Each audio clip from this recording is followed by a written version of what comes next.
ఇండియాలోనే #1 varicose veins hospital Avis vascular centre. నమస్కారం అండి. చిట్టి ముత్యాలు 8వ ఎపిసోడ్కి మీ అందరికీ స్వాగతం. డాక్టర్ వడ్లమాని శ్రీనివాస్ గారు మనతో ఉన్నారు. నమస్తే సార్.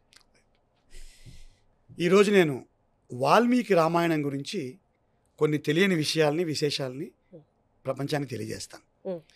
త్రిశూలం సినిమాలో నువ్వు రాయిని ఆడది చేసిన రాముడివా అని జయసుధ కృష్ణరాజు గారితో పాట పాడుతుంది. రాయిని ఆడది చేసిన రాముడివా.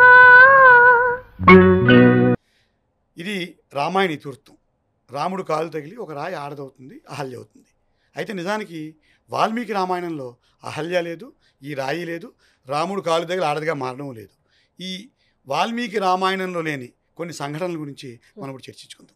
వాల్మీకి రామాయణం 24,000 శ్లోకాలు ఉంటుందమ్మా. అందులో వాల్మీకి రాసింది కేవలం 8,000 శ్లోకాలు మాత్రమే. 16,000 శ్లోకాలు తర్వాత సౌతుడు, లోమహర్షణుడు, పర్వసంగ్రహకారుడు, ఇంకొక అజ్ఞాత వ్యక్తి ఇంచుమించుగా శాతవాహనుల కాలం దాకా రామాయణాన్ని ఎక్స్పాండ్ చేస్తూనే వచ్చారు.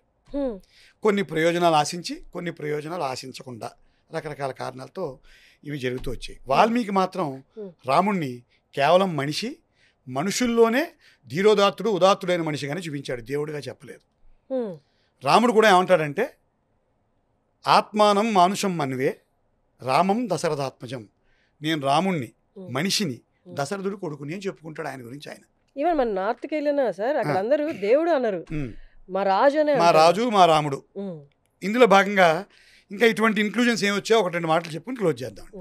ఇప్పుడు అహల్య ఉదంతం చెప్పాను. అలాగే రాముడు అడవికి వెళ్ళినప్పుడు భరతుడు వెనకాల వచ్చి రాముడి యొక్క పాదుకలు అంటే చెప్పులు తీసుకెళ్ళి సింహాసనం మీద పెట్టి పరిపాలన కొనసాగిస్తాడని ఉంది. ఇది కూడా వాల్మీకి రాయలేదు. పాదుకా పట్టాభిషేకం అంటారు దాన్ని. ఇది ఒక ప్రయోజనం ఆశించి రాశారు. ఎందుకు? రాముడు సీతమ్మ వారు అడవుల్లో కూర్చుని ఉన్నప్పుడు కొంతమంది మునులు వచ్చి, మా మీదకి రాక్షసులు వస్తున్నారు, మమ్మల్ని కాపాడండి అంటారు. ఈయన ఎస్ నేను వస్తాను, కాపాడడానికి వెళ్తానంటే సీతమ్మ వారు ఆపేస్తారు. రామ నీకేమి హక్కు ఉంది, నువ్వు ఎలా కాపాడుతావు, నువ్వు ఏ హక్కుతో వెళ్ళి ఇప్పుడు ఋషుల్ని కాపాడుతావు అంటే నేను రాజును కదా అంటాడు. ఈ అడవికి నువ్వు ఎలా రాజు అవుతావు, నువ్వు ఆల్రెడీ అయోధ్యను వదిలేసి వచ్చావు కదా అంటుంది ఆవిడ. సో అక్కడ రాముడి క్యారెక్టరు కొద్దిగా బలహీనపడుతుంది సీతమ్మ వారి మాటల వలన. అందువల్ల పాదుకా పట్టాభిషేకాన్ని తయారు చేసి రాముడి అడవికి రాజు కాబట్టి ఋషుల్ని కాపాడొచ్చు అని ఒక అంశాన్ని క్రియేట్ చేశారు. అలాగే గొప్పతనం నిలపడానికి కొంతమంది ఇక్కడ ఈ ప్రయోజనాన్ని కల్పించారు. అలాగే సీతమ్మవారు రావణాసురుని సంహరించిన తర్వాత రాముడు సీతని అగ్ని ప్రవేశం చేయమంటాడు. నువ్వు పరాయవాడి కొంపలో బతికావు, నువ్వు సాధ్యుగా కాదు నాకు ఎలా తెలుస్తుంది, నాకు నువ్వు పెద్ద భార్యగా నేను ఇప్పుడు నేను యాక్సెప్ట్ చేయలేను, ఊరికే నా అయోధ్యకి నాకు పిల్లల్ని కనివ్వాల్సిన ఎంతలాగే భావించాను అన్నట్టుగా చెప్తూ ఆవిడ అగ్ని ప్రవేశం చేయమంటాడు, నీ పాతివృత్యాన్ని నిరూపించుకోని. ఇది కూడా వాల్మీకి రామాయణంలో లేదు, ఇది తర్వాత వచ్చిన ఇంటర్పోలేషనే. సో సీతాగ్ని ప్రవేశం కూడా అవాల్మీకమే, వాల్మీకి రామాయణంలో లేదు. తర్వాత మరింత ముఖ్యమైనది, రాముడు రాజ్యం పరిపాలన సాగిస్తూ సామ్రాజ్యంలో అడవుల్లో ఒక దళితుడు, నిమ్న జాతి వాడు ఒక యజ్ఞం చేస్తూ ఉంటాడు. అతని పేరు శంభూకుడు. రాముడు వెంటనే వెళ్ళి శంభూకుని తల నరికి చంపేస్తాడు. ఎందుకు చంపాడు? యజ్ఞయాగాదులు చేయాల్సిన హక్కు, అధికారం బ్రాహ్మణులకి, క్షత్రియులకే ఉంది, నీ జాతి తక్కువ కాబట్టి నువ్వు ఎలా చేస్తావని అతన్ని సంహరించినట్టుగా రామాయణంలో ఉంటుంది. వాల్మీకి రామాయణంలో లేదు. ఇది కూడా ఎప్పుడూ ఇంటర్పోలేషనే.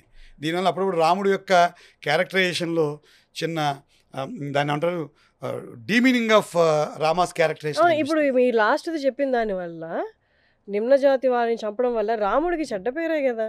చెడ్డ పేరే, కానీ ఎక్కడో వైదిక సమాజంలో కింద జాతుల వాళ్ళకి మీకు హక్కులు లేవని చెప్పడానికి రాముడి ద్వారా చేశారేమో. ఇలాంటి చాలా జరుగుతాయి మా చరిత్రలో. ఈ శంభూకుడి వద్ద కూడా వాల్మీకి రాయలేదు.